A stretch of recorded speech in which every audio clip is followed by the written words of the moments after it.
各位同事，今日想同大家分享另外一個概念，就係終身嘅學習，不斷咁進步嚇。重溫一下我哋公司嘅核心價值。第一就係團隊協作啦，第二就係專業創新，第三就係品牌導向，第四咧就分享共贏。咁其實喺分享共贏嘅呢個核心價值嘅入邊嘅內容咧，仲有一個好重要就係不斷學習，終身學習，不斷進步同埋學習嘅嘢就同大家一齊分享咁。點解要講呢樣嘢咧？即係不斷咁學習咧。大家會知道咧，其實你睇翻你附近所有你識得嘅人啦，或者你認識嘅人啦，多數咧成功啲嘅，或者係事業有成就嘅人咧，你會覺得佢係好有知識、好有經驗、好識得好多嘢我哋簡單啲講啦，就係譬如話馬雲咁馬雲一個即係個長相唔係咁靚仔嘅人，都可以做到全國嘅首富而家唔係全國首富，係全世界首富之一㗎啦。佢講嘅嘢好有條理，佢識得嘅嘢就非常之多，英文又一流，中文又一流好佩服佢，即係咁嘅人可以識得咁多唔同嘅知識就唔止馬雲啦，好多其他人咧，你會覺得越成功嘅人咧，佢識嘅嘢咧就越多。點解咧？因為佢學習，佢不斷咁學習，佢又唔怕醜，不斷咁學習嘅。我睇下我自己為例子啦。我嗰陣時我細個係我80年嚟香港嘅，我嗰陣時係大概16歲啦咁。初初嚟香港嗰陣時咧，就有一年時間唔敢見人，唔敢去識朋友。我嗰陣時插班就入咗去蘇浙中學讀方科嗰陣時咧，我因為點解唔敢去見人，唔敢去識朋友？因為我廣東話唔得我而家廣東話都唔係好好嘅啫但係因為唔得咧，所以就唔敢去見人。第二唔敢去見人咧，唔敢同人分享，唔敢去嘗試咧，就變咗自己廣東話更加唔得，所以搞到我而家廣東話都唔係好叻啦咁。所以其實後尾1年之後就打開心胸，就同好多人一齊去傾偈去學習咁慢慢我哋就即係進入嗰個街景，咁就慢慢會 pick up 好多嘅知識翻嚟嘅但係好在我就不斷學習啦由方科開始，方塊我回口都唔差嘅一路就讀大學讀 MBA， 然之後出嚟做嘢啦咁出嚟做嘢一樣係遇到一個咁嘅問題，就我英文唔得英文唔係咁叻，所以咧就工作嘅語言好多時咧，我嗰陣時打工係喺 IKEA 嘅，即係喺宜家家私。宜家家私係一個包嘅公司，即係瑞典嘅公司。所有人都係講英文嘅communication 又好，或者係普通日常要講嘢都係用英文嘅。自己英文又唔得，我嗰陣時就同以前唔同即係我係夠膽去同人傾、同人講、分享、嘗試錯誤唔緊要，最緊要錯得多你就學得多嘅，不斷咁學習嘅IKEA 對我一個好大嘅影響點解 IKEA 對我好大影響？因為 IKEA 入邊嘅公司嘅文化佢就係咁嘅，因為公司佢係喺瑞典係一個人口好少嘅一個國家但係佢好多嘢好發達嘅大家都唔明嘅，唔知道咧瑞典有乜嘢出名嘅咧？除咗 IKEA 係全世界最大嘅家私公司。瑞典仲有一個最大嘅軍事佢係軍事出口嘅一個大嘅國家嚟嘅，好少人口，咗幾百萬嘅人口嚟嘅啫。但係佢做嘅嘢就非常之唔錯啦。瑞典仲有一個 Volvo 係汽車嘅公司又好出名啦。瑞典嘅工業又好出名啦。當然 Volvo 而家已經俾中國公司吉利買咗啦。但係瑞典嘅人嘅嗰個文化，即係佢民族嘅文化就係同人分享，一啲架子都冇嘅。就算大老細 IKEA 嘅大老細叫做 Ingvar Kamprad，即係從來佢搭飛機都唔會搭 first class， 又唔會搭 business class， 佢全部都係 economy class 嚟嘅。去住酒店洗衫自己洗嘅即係嗰啲咁有錢嘅，差唔多係全世界首富㗎啦以前佢個排名係仲高過標記嘅，但係佢就好中意學習，不斷咁學習，不斷咁同人分享。咁佢係好 open 一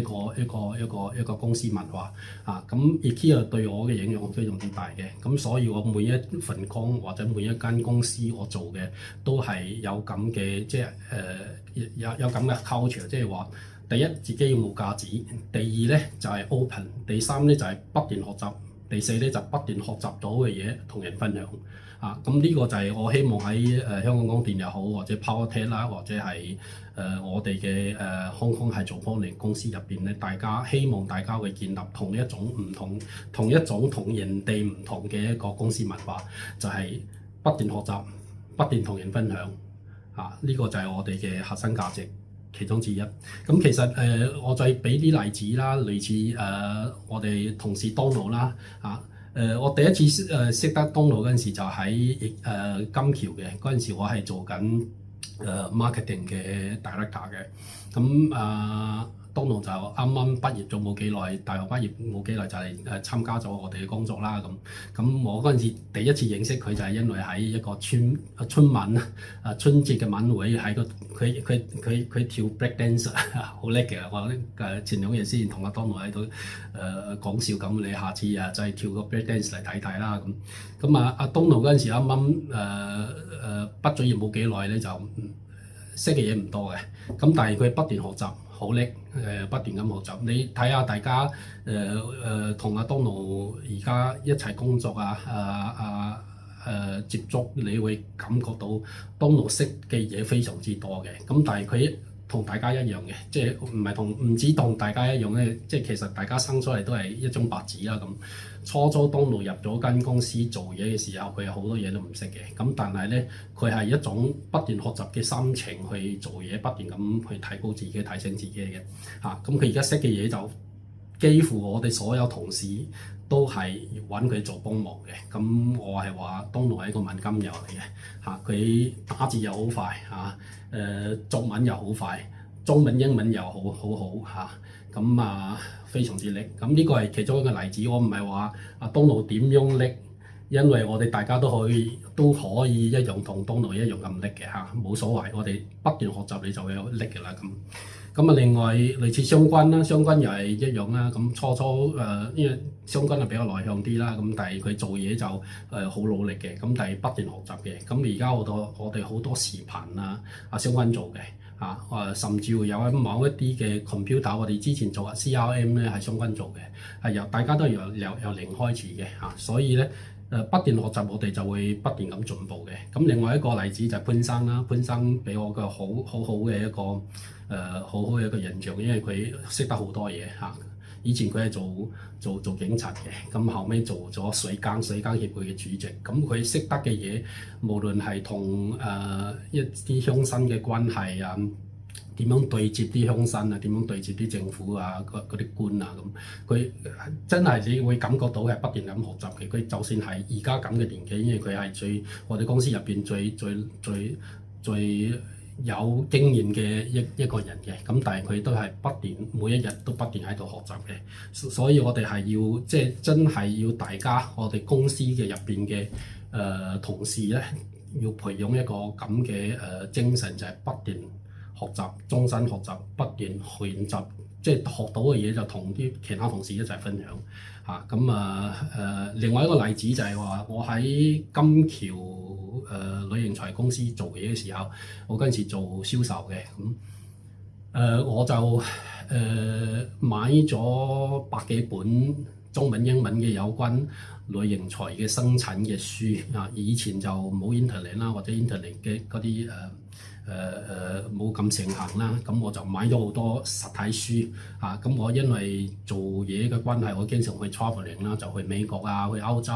去東南亞、日本咁我買咗好多關於旅行財嘅書，100幾本擺咗我屋企嘅書櫃入邊咁唔敢同人分享，因為我買我自己用自己嘅錢去買嘅，都唔係公司嘅錢嘅，因為公司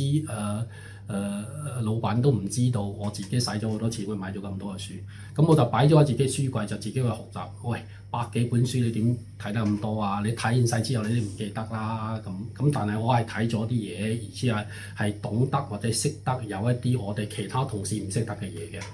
OK， 咁我覺得自己好叻啦，前公司好巴閉嘅，最叻嘅英文、中文講我哋嘅aluminum， 即係鋁型材嘅嘢，我係最叻嘅。咁確實我都係最叻嘅。咁但係有鬼用咩？冇用。個 value 你冇辦法 create 到出嚟。點解咧？因為有一次我就揾我哋啲同事啦，就做一啲嘢啦，就係要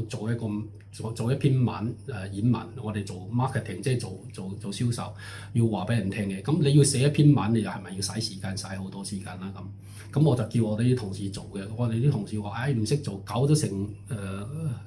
10幾日都未搞得出嚟嘅。咁我就問佢點解唔搞啊？你咁咩㗎啦？咁後尾先知道。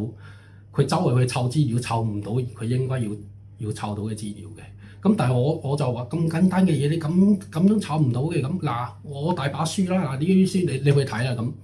嗰一刻我先已經發覺咧，冇同人分享嘅嘢嘅壞處啊！我自己識得咁多嘢有乜用？因為我冇咁多時間去做咁多樣嘅嘢，我一定要同其他同事一齊分享。如果我哋啲同事已經識得我識得嘅嘢，咁我哋講嘢要做嘢一齊做嘢嘅時候，舉一舉手，我哋啲同事就幫得我手㗎啦。就係因為我平時唔同人分享，我雖然自己學習啦，但係我冇同人分享。咁我需要人哋幫手做嘢嘅時候咧，死火啦！人哋做唔到，唔係佢唔想做啊，而係佢冇能力做啊，而係佢係要有個 learning curve 啊，即係仲有一個學習嘅階段，你先可以去到我呢啲咁嘅階段去幫我做嘢嘅咁。咁所以咧，唔止自己要學習，仲要同人哋分享，先至係最好嘅文化嚇。咁樣就後尾我就攞晒我啲書同我啲做 marketing 嘅同事，我嗰陣時有10幾個同事幫我做 marketing 嘅，一齊去睇呢啲咁嘅書。當佢攞出嚟之後咧，我哋啲同事咧就攞出佢自己收藏喺佢自己嘅書架上高嗰啲書，佢又有10幾本書喎。咁嗱，一個人有10幾本書，另外一個人有另外10幾本書啊。咁啊，大家好多本書一齊拎出嚟，咁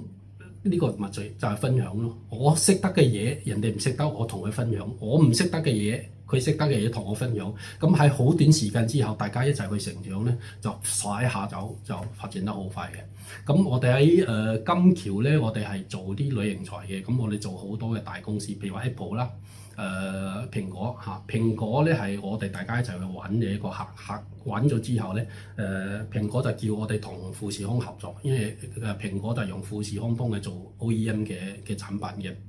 咁因為咁樣我哋識得富士康，而富士康就唔止做蘋果，佢又做Samsung 啊，又做好多其他大公司華為啊嗰啲咁嘅公司嘅。咁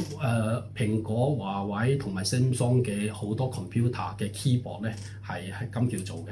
啊，就係因為我哋大家一齊合作，不斷學習、不斷去成長同埋不斷去分享咧，我哋先有辦法咧去揾到一啲大客。因為我哋成個團隊成隊人出去同人講嘢嗰陣時咧，講嘅嘢係同我哋啲 competitor 係唔同嘅，我哋識得嘅嘢係好過我哋 competitor 嘅。所以我想強調一樣嘢喺我哋公司，大家一定要不斷學習，學習嘅嘢要不斷同其他同事一齊分享，好唔好啊？咁呢個就係我哋其中一個核心價值，分享共贏，分享學習共贏，終身學習不斷進步。多謝大家。